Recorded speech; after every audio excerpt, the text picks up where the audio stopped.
Hello നമസ്കാരം friends. നമ്മൾ ഇന്ന് മോർണിംഗ് ഒരു ഷോക്കിംഗ് ന്യൂസ് അറിഞ്ഞുകൊണ്ടാണ് ഇന്നിപ്പോൾ ഡേ സ്റ്റാർട്ട് ചെയ്തിരിക്കുന്നത്. അത് നാം ഏവർക്കും അറിയാവുന്ന പോലെ ഹൈറിച്ച് ഓൺലൈൻ ഷോപ്പിയുടെ മാനേജിംഗ് ഡയറക്ടർ KD പ്രതാപിൻ്റെ അറസ്റ്റ് രേഖപ്പെടുത്തിയ ന്യൂസാണ്. എൻഫോഴ്സ്മെൻറ്റ് ഡയറക്ടറേറ്റാണ് ഇന്നലെ രാത്രിയോടുകൂടി അറസ്റ്റ് രേഖപ്പെടുത്തിയിരിക്കുന്നത്. ഇപ്പോൾ വാർത്താമാധ്യമങ്ങളിൽ ഇപ്പോൾ ആ ന്യൂസാണ് ഇപ്പോൾ സ്ക്രോൾ ചെയ്ത് പോയിക്കൊണ്ടിരിക്കുന്നത് ഇന്നലെ രാത്രി മുതൽ. അപ്പോൾ അതിൽ വാർത്താമാധ്യമങ്ങളിലൂടെ റേസ് ചെയ്തിരിക്കുന്ന അലിഗേഷൻസ് എന്ന് പറഞ്ഞാൽ ഇപ്പോൾ രണ്ട് കാര്യങ്ങളാണ്. ഒന്ന്, കള്ളപ്പണം വെളുപ്പിക്കൽ; രണ്ടാമത്, ക്രിപ്റ്റോ ഇടപാടുമായിട്ട് ബന്ധപ്പെട്ട്. ഇതാണ് വാർത്താമാധ്യമങ്ങളിലൂടെ കേട്ടും വായിച്ചും മനസ്സിലാക്കാൻ വേണ്ടി സാധിച്ചത്. ഒഫീഷ്യലി എന്തൊക്കെ സെഷൻസാണ് ചാർജ് ചെയ്തിരിക്കുന്നത് എന്നുള്ളത് അറിയത്തില്ല. അത് മേ ബി വരും മണിക്കൂറുകളിലോ വരും ദിവസങ്ങളിലോ അറിയാൻ സാധിക്കുമെന്ന് വിശ്വസിക്കുന്നു. അപ്പോൾ ഇതുമായിട്ട് ബന്ധപ്പെട്ട് ഇപ്പം അറസ്റ്റ് രേഖപ്പെടുത്തുമ്പോൾ ഒരു വ്യക്തി കുറ്റക്കാരനാകാതിരിക്കാം.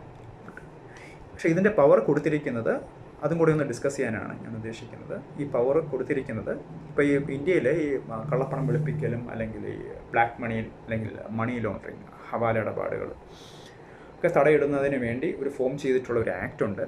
അത് ഷോർട്ട് ഫോമിൽ PMLA എന്നാണ് പറയുന്നത്. 2002 രൂപീകരിച്ച ആക്റ്റാണ് PMLA ആക്ട് എന്ന് പറഞ്ഞാൽ prevention of money laundering act. കള്ളപ്പണം വെളുപ്പിക്കൽ അല്ലെങ്കിൽ ഹവാല ഇടപാട് തടയിടുന്നതിന് വേണ്ടി സെൻട്രൽ ഗവൺമെൻറ് ഫോം ചെയ്ത, അല്ലെങ്കിൽ central government with the help of പാർലമെൻറ്റിൽ പാസ്സാക്കിയ ഒരു ആക്റ്റാണ്. 2002 രൂപീകരിച്ച ആക്റ്റാണ്. അപ്പോൾ ആ ആക്റ്റിൽ സെക്ഷൻ 19 എൻഫോഴ്സ്മെൻറ്റ് ഡയറക്ടറേറ്റിന് അല്ലെങ്കിൽ ED ഒഫീഷ്യൽസിന് ഈ ആരോപിക്കപ്പെട്ട ഒഫൻസസ് കമ്മിറ്റ് ചെയ്തിട്ടുണ്ടെങ്കിൽ ഒരു വ്യക്തിയെ അറസ്റ്റ് ചെയ്യാനുള്ള പവേഴ്സ് കൊടുത്തിരിക്കുന്നത്. Section 19 of PMLA act 2002. Okay, അപ്പം അതങ്ങനെ നിൽക്കട്ടെ. അതുപോലെ തന്നെ ഈ ന്യൂസ് വന്നപ്പോൾ തന്നെ ഒരു കൗതുകത്തിൻ്റെ ബേസിൽ കുറച്ച് റിസർച്ച് നടത്തിയതിൻ്റെ ബേസിൽ വേറൊരു ന്യൂസും കൂടെ എൻ്റെ ശ്രദ്ധയിൽപ്പെട്ടു. ആ ഒരു ന്യൂസ് വന്നിട്ട്, അല്ലെങ്കിൽ ആ ഒരു ന്യൂസ് പബ്ലിഷ് ചെയ്തിട്ട് 2 മാസം ആകുന്നതേ ഉള്ളൂ. മെയ് 16 ആ ഒരു ന്യൂസ് പബ്ലിഷ് ചെയ്തിരിക്കുന്നത്. ഈ വർഷം തന്നെ 2 മാസം ആകാൻ വേണ്ടി പോകുന്നേ ഉള്ളൂ. ആ ന്യൂസ് എന്ന് പറഞ്ഞാൽ ഈ സെക്ഷൻ 19 ഉണ്ടല്ലോ, ഈ എൻഫോഴ്സ്മെൻറ്റ് ഡയറക്ടറേറ്റിന് അല്ലെങ്കിൽ ED ഒഫീഷ്യൽസിന് ഒരു PMLA ആക്ട് പ്രകാരം ഒരാൾ കുറ്റക്കാരനാണെന്ന റീസൺസിൻ്റെ ബേസിസിൽ അറസ്റ്റ് ചെയ്യാനുള്ള പവേഴ്സ്.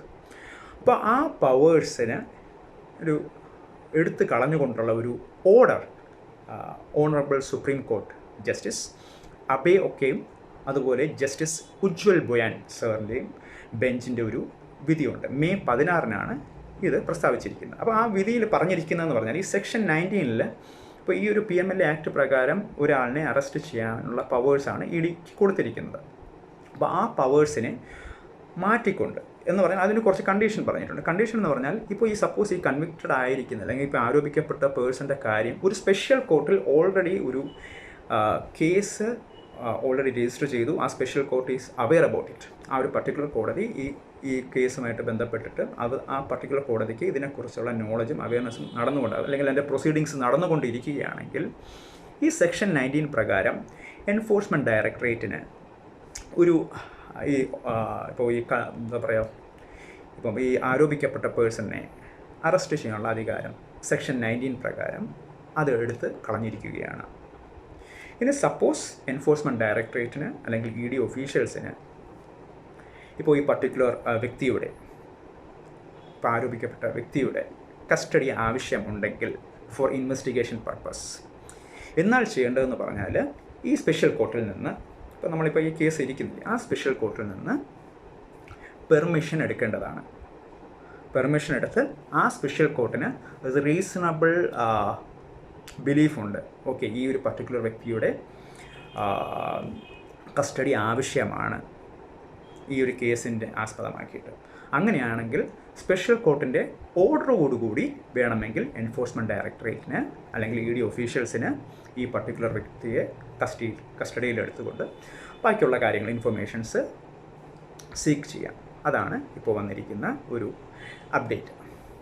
അപ്പോൾ നിങ്ങൾക്കത് ഇപ്പോൾ ഞാനിപ്പോൾ ഇത് ജസ്റ്റ് ഒരു എൻ്റെ ഇപ്പോൾ ഈ പറഞ്ഞിരിക്കുന്ന ന്യൂസും അതുപോലെ ഇപ്പം ഓണറബിൾ സുപ്രീം കോർട്ടിൽ വന്നിരിക്കുന്ന ഒരു ജഡ്ജ്മെൻറ്റ് ഓർഡറും ഇപ്പോൾ അത് വെച്ചൊന്ന് നിങ്ങൾക്കൊരു ഒരു കാര്യം ഒന്ന് കൺവേ ചെയ്തതാണ്. അപ്പോൾ നിങ്ങൾക്ക് നിങ്ങളുടെ യുക്തിയിൽ നിങ്ങൾക്ക് ഡിസൈഡ് ചെയ്യാം. അപ്പം നിങ്ങൾക്ക് നിങ്ങളുടെ കമൻസുകൾ ഇവിടെ രേഖപ്പെടുത്താം. എന്തായാലും ഏവർക്കും നല്ലൊരു ദിനം തന്നെ ആകട്ടെ എന്ന് ആശംസിക്കുന്നു. അറിയാം, ഒരു ദുഃഖകരമായിട്ടുള്ളൊരു വാർത്തയാണ്. എന്നാൽ തന്നെയും ഹോപ്പ് ഫോർ ദ ബെസ്റ്റ് എന്നാണ് എനിക്കിപ്പോൾ ഹൈറിച്ച് അസോസിയേറ്റ് ചെയ്തിരിക്കുന്ന മെമ്പേഴ്സിനോട് പറയാനുള്ളത്. അതുപോലെ തന്നെ അല്ലാതെയുള്ള മെമ്പേഴ്സിൻ്റെ അടുത്തും ലെറ്റ്സ് സീ. ഇപ്പോൾ ഇനി വരും ദിവസങ്ങളിൽ നമുക്ക് അറിയാൻ വേണ്ടി സാധിക്കും, അല്ലെങ്കിൽ വരും മണിക്കൂറുകളിൽ നമുക്കറിയാൻ വേണ്ടി സാധിക്കും. അപ്പോൾ മറ്റൊന്നും പറയാനില്ല. Anyway, have A blessed day. Thank you.